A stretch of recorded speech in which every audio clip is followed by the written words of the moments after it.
Hello, everybody, and welcome back to another episode of the Fadeaway Podcast. I'm Ben, back once again, was one of your hosts, and joining me as he does every week, Hisham. How's it going? It's going good, man. We're, going to be talking about the draft. We both love the draft. Super exciting to see the future of the NBA coming in. So it's been a good week. Obviously, we had some trouble last week coordinating just, with our extremely busy lives. So we're sorry to all the listeners for that little mishap, but we're back. We're going to stay on track here. So excited to talk about the draft, the Bucks, and a couple of trades going on in the NBA. Yeah, let's just quickly touch on it. I think pretty much everything that needed to be said has been said by everybody, but Bucks and six, man. The prophecy has been foretold. Yeah, man. I'm honestly I wasn't a huge Bucks guy going into the season and with everything, but honestly, massive respect to all of them. I really feel for a Yeah. lot of those players were players with a lot of with chips on their shoulders. Yeah. Giannis, obviously, his story, where he comes from. It's great to see him get a ring. Obviously, he also puts in so much work every offseason. You see him getting a lot more muscular, working on whatever thing. He didn't have a mid-range jumper when he came into the league, just like little things like that. And he has so much space to improve, which is the scary part for the rest of the league. And then the others, Middleton, Holiday, veterans in this league. Middleton was a G leaguer, and now look at him, Bounced right? around, Like, yeah. yeah, bounced around. Nobody wanted him. Holiday, like, premier defensive player, but like he's been on a team that was kind of in and out of the playoffs, Back on the not really Bills, yeah. doing much. Yeah, on the edge. And the other guys like Brooke Lopez, who's Love me been some a Brook great Lopez. player. Yeah, has been a great player for so long. To Jeff see him Teague. Jeff Teague. I saw Jeff Teague. You see his quote where he was like, "I got an You A got on an the A on the project." group project. Yep. And even Bobby Portis and these kind Bobby of guys just Portis. proving the doubters wrong. PJ It's Tucker good to too. PJ Tucker, Who would like have guys who thought out of all deserved that it, right? Rockets team, he was the first one to get the ring? Yeah, crazy. And then he kicked out a Rockets player Yeah, to beat all every the other series. starters. Yeah, to get there. No, but I'm happy for them overall, man. They deserve it. It's gonna be interesting next year when, if hopefully, everyone's injury free. Not that that's the reason the Bucks won, but obviously it will be more. It's not like they've got an easy path next year just because they won it this Of year. course, yeah. But I'm really happy for them and the Suns. Look, I feel bad for Chris Paul just because it's like he is getting older. Like, even though he still looks good, but it's just like, oh man, okay, another year next year. Um, yeah, it's just hard to imagine them getting to the finals again, in my opinion. Down the line, I think, but I don't think this same Suns team has as much of a chance next year as they did this year. Like, this was their window, I think. I mean, Booker, Ayton, Bridges, yeah, I think for sure will have more chances, but with a Chris Paul led team, I mean, anything can happen, of course, but I don't. Yeah, I mean, look, Really if those young guys keep developing over the summer and like putting their work in, and they get a little bit better next year, they're still going to be a good team. Yeah, whether they can challenge, yeah, exactly. But whether those Clippers and Lakers and all those teams come back healthy, then it's going to be obviously a challenge for the Suns. But yeah, let's see how that goes for next year. The most poetic justice. Giannis, 17 and 19 from the free throw line to close it out. Oh yeah. I mean, talk about improvement. Great closeout games during the series. Yeah. Great closeout games and showing that he can hit free throws. Maybe the counting helped. No, it was honestly great to see that. Like, he was just like, all right, guys, watch this. Like, I'm not losing this. I'm the best player in this series, at least, if not in the world. And I'm gonna, bring this home for my team. And he did just that, and he was sensational. Like, yeah, honestly, I'm running out of things to say about him, because it's like we always knock him for the bad stuff, but we don't celebrate him enough. And honestly, it's worth it. I actually want to shout out one of my friends. He asked for a little shout out. Endika, this is for you. You called it. The Bucks were going to win the title. They won it. I owe you a dinner. It's been, but yeah, congrats to the Bucks, and looking forward to see what happens next season. when basically every other team is going to come hunting them, right? So Yeah, see it'll how be that exciting. goes. So on the All right, trade front, off we've season, got off to a good start, a hot off start. season, exciting off season, right? So we had the big before we get into the draft, we had the big Lakers Wizards trade yesterday. Yeah. What do you make of this, Ben? And do you want to detail the trade? Yeah, first thing is Rip Kings again, I guess. Real close to getting that Buddy Hield trade down, Yeah, but as always, seemed to pretty much just be done to, I guess, get leverage for the yeah. Lakers somehow. But yeah, we got Russell Westbrook going to the Lakers, teaming up with LeBron and AD, going Whew. back home. Well, a star-studded team for sure. They got their big three, but Mm, of course, everyone's got questions about fit mm, and how it works. mm, But I think one of the things to note is, right, LeBron's just another year older now, right, and he's proven that it's harder to kind of take the whole playmaking load of the team on your shoulders. So I think this is one aspect where it will really help, where you have another player on your team who can kind of make his own shot and make shots for other people. So shooting aside and fit aside, I think that'll definitely help kind of have like a more aggressive point guard to really create and make plays for other people on the team and kind of allow LeBron to maybe play a little bit off ball. mhm. So yeah, I think it'll be interesting. And I mean, they lose KCP, who's a big part of that team. I mean, Mm. bit streaky sometimes on the offensive end, but always played really good defense and not too many great like 3-and-D wings in the league, and those are always super important kind of pieces to have on these championship teams. And then Kuz is whatever, I guess. I don't think they're gonna lose sleep over losing him, and then some picks. Yeah, so I mean, I wouldn't say there's like really one winner in this trade. I mean, the Wizards, I guess, kind of get to kickstart their rebuild a little bit. We also got Yeah. Montrezl Harrell too out of that trade, so just kind of more, I guess, movable assets for them. Like a lot easier to Mhm. offload these smaller contracts than the Westbrook one. Yeah. So they'll be able to move those for hopefully some more picks, probably. And they got some more picks stocked up for the future. But I think the question remains most out of this is what happens with Bradley Beal now, because I Mm. mean that trade goes down, you assume he's out of there, but all indications point to him still wanting to stay. So Yeah. Yeah, I was gonna who bring this knows? up. So Yeah, first of all, on the Westbrook front, look, I've always loved Russell Westbrook.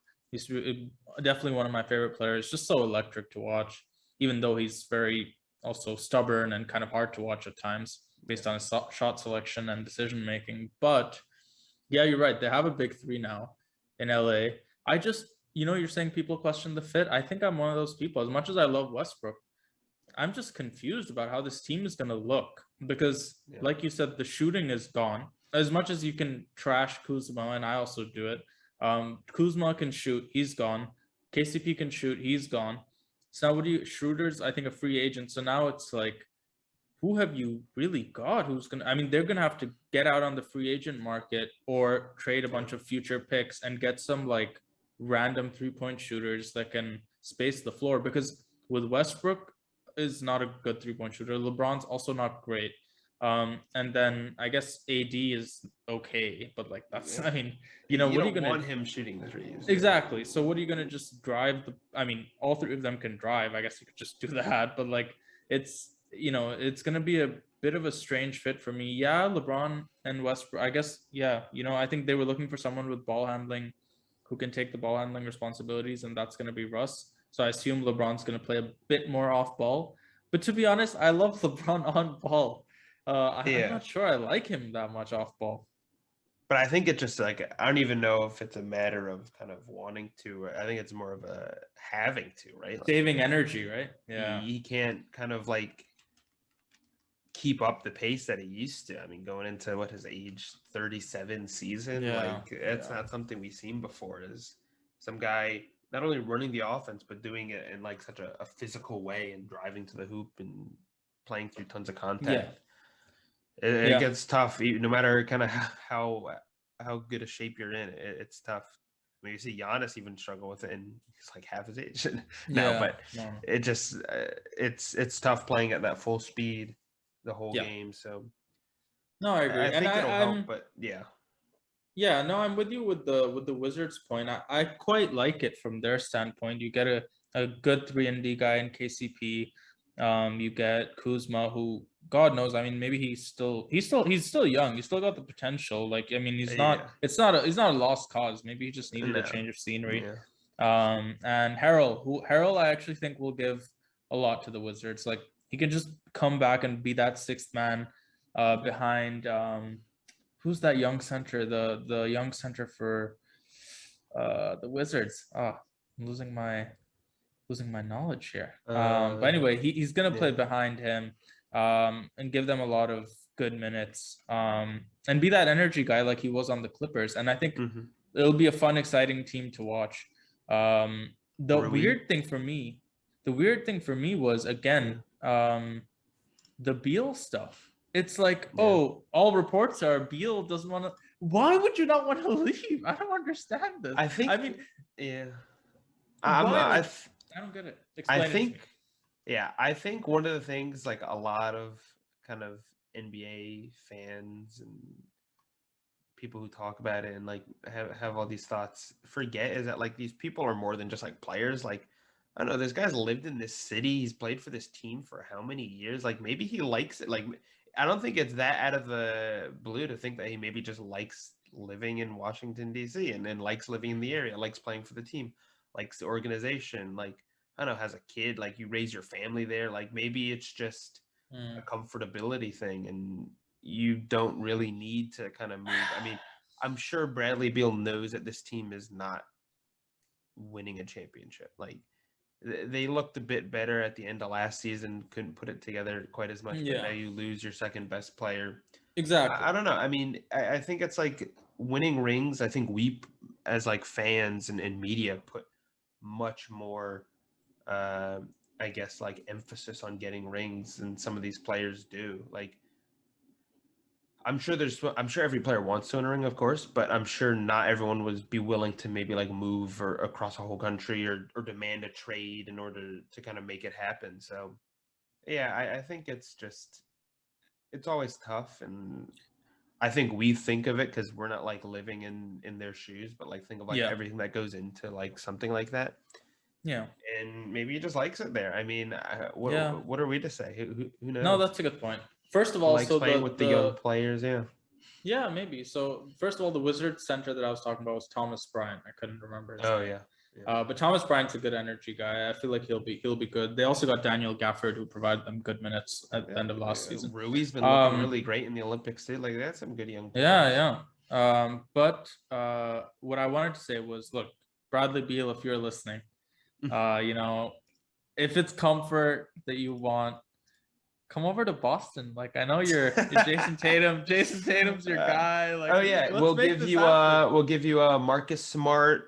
We'll give you No, some we'll other give you Jalen Brown. We'll rookies. give you Jalen Brown and like a Really? picker. Yeah, I'm giving you Jalen Brown. You are the I want the first boy. Celtics fan I have ever witnessed being willing to trade Jalen Brown. I'm willing. I want to see I've two seen 30 Celtics point per fans game turn down scorers. Jalen Brown for LeBron. No, it's too much to give up. We've got him under contract. He's young. Yeah, I think if you're the Celtics, you give up Jalen Brown for Bradley Beal Yeah. because you want to Yeah. win a championship now. And Jason Yeah. Tatum's your guy. Yeah. Obviously, your defense gets worse, but if you're scoring Yeah. 130 points a game, who cares? Exactly. I mean, that's Um, two like guys who could potentially lead the league in scoring. So like, Yeah. I mean, But it's just, like I find it crazy when people are like, oh, maybe like Bradley Beal is just objectively a better player yeah, than yeah, Jason Tatum. He has more experience. He's older. He's just a better player. And yeah, Jalen Brown's a great player and will continue to get better, but not there yet. he's not there. And the fit is too similar, kind of like to Jalen and Jason. So yeah, I think that was a move that now is the time to Yeah, make it. Like this yeah, Jason, I mean Jalen Brown's like top value, and this is your window with Jason Tatum. I feel like the NBA kind of like championship is as open as it kind of has been in a while. Like sure yeah. the Bucks are going to be good next year, but you never know. It's hard to They're not repeat it. guaranteed. Yeah, it's Yeah, hard to repeat. The Nets will probably be back at full strength, but yeah, you never know. Again, like as we see, like injuries can happen and kind of derail a team. Who knows with the Lakers? Like they'll be older and have a pretty incomplete roster now. So yeah, I think if you're the Celtics, this is like your time. Like you've got prime Jason Tatum on your team. Like this is your window to kind of make a move and yeah. make a splash and just try to push Reunite through. the high school bros. But yeah, all right. So enough of all this drama. Let's get to the real juicy stuff. One The more, one NBA more, draft. one more trade. One more trade we Oh, forgot about that had draft implications. Grizzlies, New Orleans. oh The yes, Tatum, JV. Jonas Valanciunas, Steven Adams swap. Get Eric Bledsoe over there too. Grizzlies wound up getting the 10th and 40th pick, plus I think like another first round pick next year, and then New Orleans got the 17th and 51st pick in this draft last night. What did you think of this as a Grizzlies Yeah, fan? I think of like a Grizzlies fan, and like a lot of people look at it and you're like, oh, how are you giving away Valanciunas, who arguably was the most consistent player on the Grizzlies this past year? But if you look at it in kind of like the bigger picture, he didn't really fit in with the timeline of like this Grizzlies team. Like if this Grizzlies team, like they're looking to make their push, I think they're ahead of schedule. Like they shouldn't have been as close to the playoffs or making the playoffs these past few years as they have been. Like their team is like one of the youngest in the league. Yeah, Um, yeah, they're looking like 3 or 4 years out where you have hopefully Jaren Jackson and Ja in kind of their primes. And yeah. Valanciunas' contract is up at the end of next year. And I don't think he's a guy you spend big money on to keep because he's going to command as one of the better centers in the league, arguably. Yeah. And as we've seen in these playoffs, like big, slow offensive big men don't win you championships.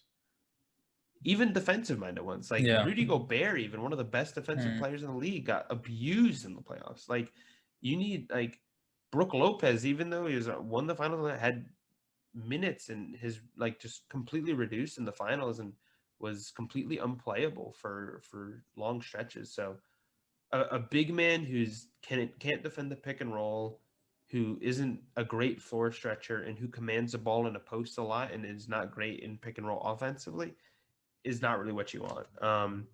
I think Steven Adams is still good. Like I know he didn't have a great year, but that Pelicans team was so poorly constructed. Like it's hard to expect much out of it. And I think it's gonna be a decent fit bringing him back to a player kind of like Westbrook. Like Ja is probably one of the most similar players we see in the league right now to how Westbrook plays, and they thrive together in the pick and roll in Yeah. OKC. Yeah. Remember that 2-man game was insane, and Yeah. you've got a really good rebounder in Adams to kind of help Jaren Jackson, who isn't the best rebounder, especially as he's like kind of still young and not really like built out yet. And I think it's just a good veteran presence too on the team. Yeah, it's sad because like Valanciunas was a kind of like a good glue guy, a good heart of the team. But I think Steven Adams brings a lot of the same kind of Yes. Yes. characteristics. So I agree. I think that'll be fine. And then the picks, yeah. So I don't know. You want to start getting into it? Yeah. Let's get into the draft. Super exciting. Obviously, like we started the pod with trying to see who can make a difference right away or be a superstar in the future. Yeah. So we had kind of coming into the draft, I guess there was a consensus that the top four were going to be Cade Cunningham, Jalen Green, Evan Mobley, and Jalen Suggs. And it was kind of, that was, done. What order it went in, nobody really knew, but we kind of knew this was what it was going to be. I think my biggest surprise was Suggs dropping from 4 to 5. A lot of the rumors were that his workout with Toronto was not good, and that Scotty Barnes's was like outstanding. Scotty Barnes, I feel like Toronto just takes players like this, like they like the OG. He's like an OG and an OB type player. The long wing who can like see over everyone. He's a good. They love passer. their wingspans. Yeah, but yeah, I mean, I think it's a good. I mean, it's tough to say, but honestly, Suggs was my favorite player in this draft. So it was kind of hard for me to see that. I thought he would have been a great fit in Toronto if they were going to lose Lowry. It would have allowed him like a lot of minutes there and a good system, good organization. But honestly, one of my winners from this draft is Orlando, man. You got Yeah. Suggs at 5, Wagner at 8. I think they did some good stuff here to really boost their rebuild with a young team who doesn't really have that much going for them. I think it's a good draft for them. Who's your, I guess, favorite player in the draft, and who do you think is gonna have the best impact long term? Do you think it's Cunningham? I mean, he's going to be good. Like, I don't think there's any question, right, about Yeah. whether he's not going to be like good or bad. Like, he's going to make an impact right away. And it's interesting with the Pistons. Like, I'm sure, I don't know if he's just going to be kind of like given the keys to the offense like right away Mm, when he gets there, and it's kind of like his team to run away with. But yeah. I think he's in a good position where he can kind of grow. And the Pistons are in an interesting spot. Like, they need everything and everyone to be a good Exactly. team, but like Yeah. they've got time, of course, to kind of rebuild now. So yeah, I think he's good. I really like Jalen Green. Like, I didn't know too much Mm, about him, but as I saw more of him and watched some of his kind of highlights and tape, I think he's going to be really good, and going on to this rebuilding Rockets team that still has some like good pieces on it. yeah. Um, yeah, I like the kind of, I don't know, like athletic and shooting guards, like the two guards, like the Zach Levine types. Like, Yeah. Yeah. I I just love those kind of players. I think he's going to be really fun to watch. I think another kind of team that is going to be really scary next year is the Warriors, dude. I mean, Mm, getting Kuminga and Moody out of this draft for a team that's like got championship level players on it already. Like, I think they're going to be pretty scary next year. I mean, like, Moody seems to be like one of those guys who's ready to play. pretty ready. Yeah, like they'll be able to play him, and I think he could still kind of contribute to this team like right Hmm. away. Like another long, like big wingspan guy, like Yeah. 3-and-D type player. Yeah. Yeah, I think it's going to be pretty scary. I really like Hmm. Kaminga. He was kind of a guy I actually was hoping maybe the Grizzlies could get uh, if he dropped. I was hoping they Yeah. could trade up Yeah. for him, but I think he's a good pick. I guess who knows? Like, this bench of the Warriors could wind up just being like all rookies, but it, it'll be interesting to see how that kind of shapes up. But yeah, I don't know. I think this draft has got like a lot of players who either who will be good for like a while. Like, there's Yeah. not too many people who like kind of strike me as like they're gonna bust, right? Like, Yeah. worst case scenario for a lot of these players is they're like good role players, right? Like, I don't see too many of these Yes. people out of the league in a few years, which is why No. this is one of the more kind of hype drafts in a while.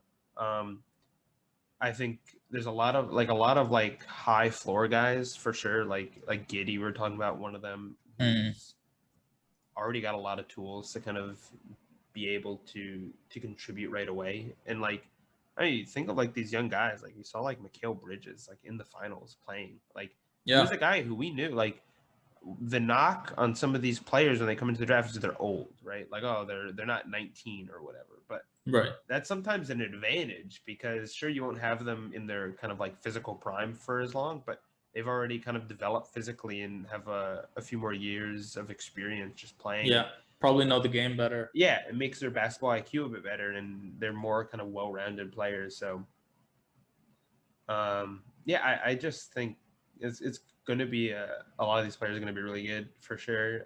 Yeah. I can't pass over the Zaire pick. Yeah. I know it was like kind of the biggest question was like everyone's like, why you trade up from 17 to 10 to Right. get this guy who you think would be available at 17. Yeah. But as this draft kind of shaped up, like after the first three picks, it kind of proves that no one has any clue who these Yeah. front offices are picking, right? Like, That's true. he could have been drafted like at 11 or whatever. Like, there's no way to really know. Like, I mean, everyone thinks like the Spurs making stretch picks, like half the picks after like 4 or 5 are considered stretches Yeah, yeah, for the most part. So yeah. I think it comes down to if you're a front office and you see a player, like we don't know what these workouts look like. These workouts Exactly. could Yeah, have really swayed. Like they talk to these players, like we know Zaire's like a really smart guy, and I'm sure the interviews probably helped him a lot. And um, knowing that he's like super highly recruited at a high school, and knowing that like his season, yeah, the stats weren't great in that year at Stanford, but you also have to remember like that was a COVID year. He had yeah. like multiple deaths in the family. He was living in a hotel throughout Mhm. most of the season, like missing games for COVID. Like Yeah, it is just so hard to judge this past college yeah, season yeah. with a No, lot I of agree. like extenuating circumstances that Yeah, it makes it really tough. And I think with some of those guys, you kind of take the flyer, right? And you say this guy has the potential to be like one of the star like wings in the league, and you kind of gamble on that. And usually not something you want to do with like a top 5 pick, but once you're in the mid to late lottery, that's something that if you're a team like the Grizzlies, right, and you don't attract that many big free agents, it's kind of yeah, what you have to do, right? yeah. So You have to swing for the fences, I yeah, guess, right? exactly. You take the Um, gamble. You take the gamble. So yeah. I think it'll be interesting to see for sure So if how you it had to shakes pick out. one player, you had to pick one player who's going to turn out the best in the long term. Long term, what are we talking? Like who's gonna be MVP Multiple time caliber, All multiple All Star, Star? potentially MVP. I mean, I think Cade like is the Yeah, easy choice. Like it might be the the easy way out, but like we know he's good, right? And he's going to be yeah, playing on a team that he's going to be able to kind of take over yeah, for years to come. I really like him. I know he's not your top choice, but like I think he's just like one of the more solid number 1 picks you can have. Like yeah. there's been a Oh, few number yeah. 1 picks that kind of are busts or not great in a few years, but I think He's got it. he's going to be really good. Like Yeah, honestly, I'm really excited to see him kind of just take over this Detroit team. I also yeah. think like they drafted Killian Hayes last year. He struggled a lot Mhm. in his first year, but I think he might be better a bit off ball, like a bit playing with Cade. Like I think it could be Mhm. better for him. So I think the fit could be okay. It's funny because I was thinking about, when you're drafting these guys and your teams are relatively bad, Detroit, Yeah. Cleveland, etc., right? Um, it doesn't really matter at that point the fit, right? You just want a Yeah. player that can like provide something and like give some sort of spark to your organization. I Exactly. think one of my favorite players in the draft is Mobley, Evan Mobley from Yeah. USC. He went third to Big man. Cleveland. Cleveland also has Jared Allen, Yeah. right? So it's kind of a complicated thing because like the rest of your team is not great. But your Yeah. centers are like pretty solid, which is like opposite of what you probably want. Um, and you have Sexland, but that's supposed to be breaking up soon. Yeah. Um, so I don't know. Cleveland, it was a bit of a strange one, but I guess Mobley was so clearly the third best player that you just kind of have to take the best It's player at just that like point, there's right? yeah, like that's what we were saying before is like a big man, like a guy who can play center who can like guard like Exactly. Yeah. really well, like even in the Yeah. pick and roll is Yeah. just so valuable. Like No, and he was so good in college without being bulky, without being like his yeah. body's not developed, right? So like imagine you develop him a bit and he can be strong at the rim. Yeah. And like even because he has a shooting touch, like he has pretty much everything. Yeah. Um, so I'm really excited to see him as well. Um, but yeah, I think for me the biggest surprise is it's funny because we talk about sorry, before I get into that, the Jalen Green pick. Mhm. Jalen Green, it's funny because he reminds me a little bit. I mean, obviously a lot better, but parts of his game are similar to Kevin Porter Jr., who's already on the Rockets. Yeah. And it's like neither of them are point guards. They're both basically two guards. Yeah. And it's funny because I was just thinking like, who's playing like who's playing point on this team? They're both just gonna find ways, I guess, to go around that. But I guess what I was talking about before is, we always have these teams that kind of like draft really well. And I think two examples of those are OKC. obviously, and the Spurs, right? Spurs always have some sort of out there pick, which Yeah. turns like works out, right? And they both, for me, were the biggest surprises in the first round. OKC took Josh Giddey at 6, which was pretty high. I think he was predicted like 10th or 11th or It something. is a double-digit pick, yeah. Yeah, exactly. So that was way high, and everyone was sort of confused by it. I think the more confusing part was he's a point guard by nature. I guess he could play 2 or 3 because he's 6'8". But he's a point guard by nature, and you have SGA who's like great Could on be your on the team. move, apparently. Yeah, he's in a lot of trade rumors, so I don't really know what they're trying to do. But I guess the Giddey pick, I guess we'll see how it pans out. But like, you can't really question Sam Presti's ability to make these decisions, right? So let's see. And then the San Antonio one that a lot of people were sort of completely blown away by, not in a good way, was the Josh Primo pick from Alabama. I don't really know much about this kid. All I know is that he's a shooter. Great And like shooter, apparently that's like all he can do. But I'm not sure why there was so much like, I guess, negative hype about this pick. But let's see. Maybe San Antonio knows something that we don't. RC Buford has done his due diligence. But yeah, that was interesting for me. Otherwise, I think some of the other interesting ones.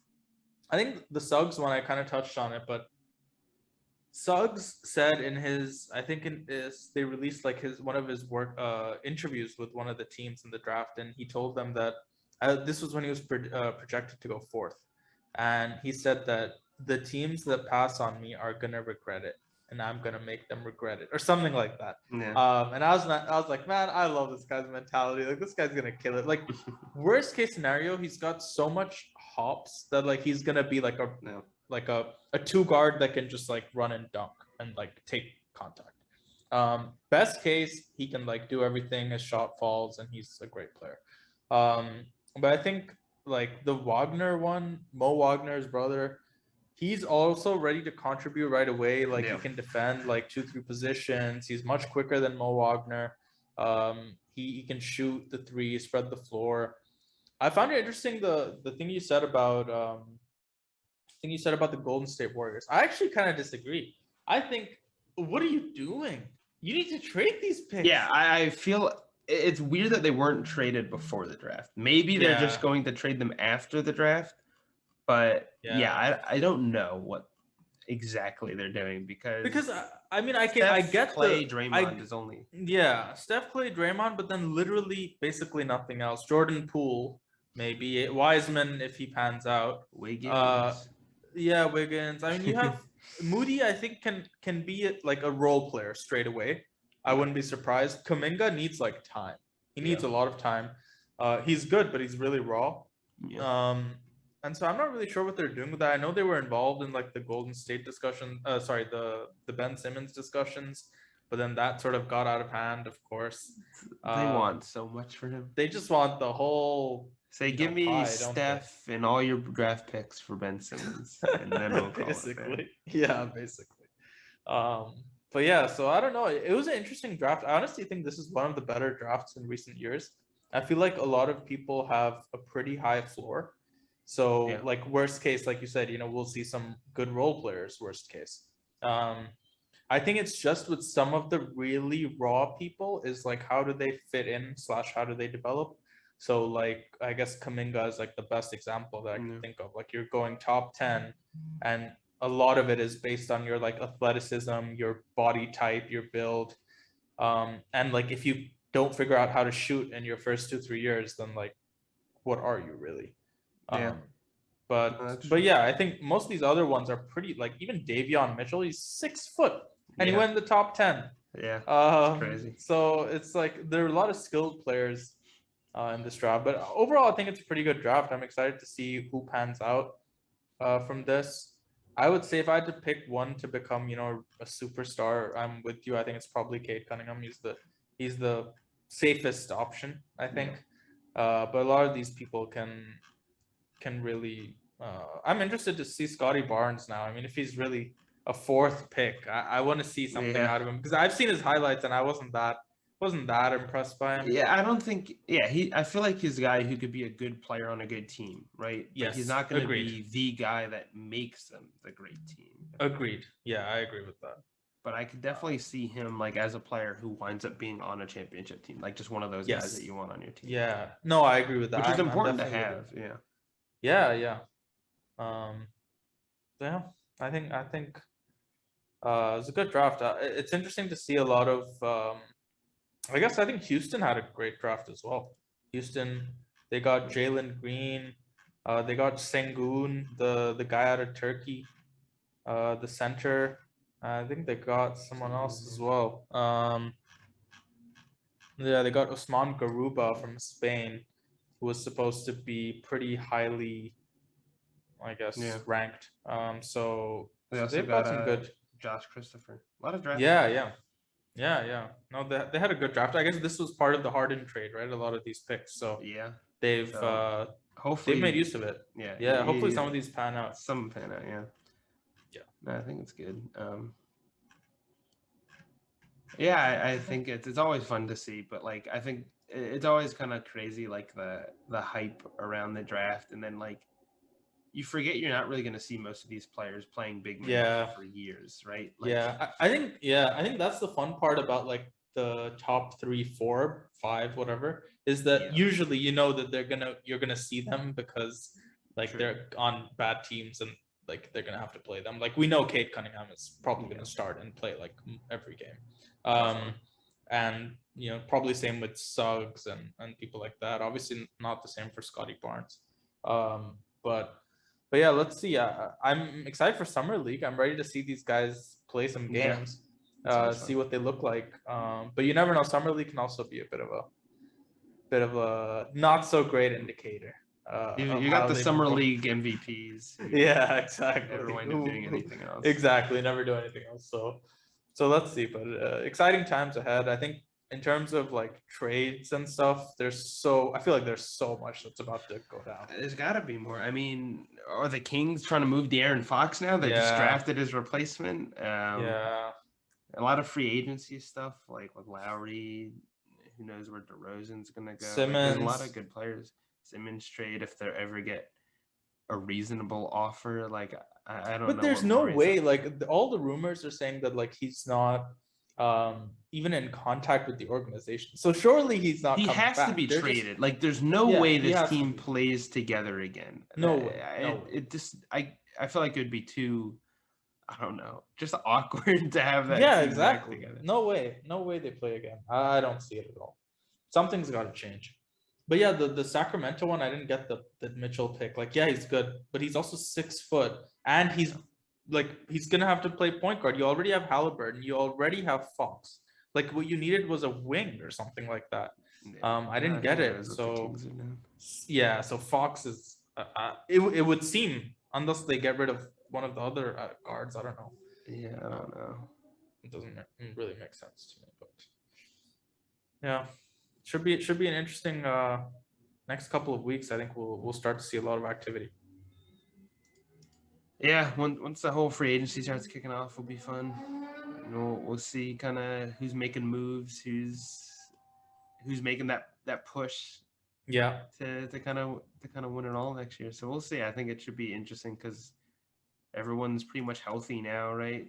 There's not too many outstanding injuries really for next year, so all the teams will kind of get a fresh reset and reassess where they are and what they need to do to kind of get over the edge. Yeah, oh, definitely. Sounds good. All right, well, whatever stuff happens, whatever trades and signings, we'll be sure to cover it next week. So of course. And I think starting next week, what we're gonna do for the listeners is just go through specific teams, probably either by conference or alphabetical order, and what they're gonna do in the offseason, what we think they should do in the offseason to get better and prepare for next year. So, yeah, I'll give that little preview. Yeah, it'll be fun to see. All right, Ben. Hold us over. Catch you next week. All right.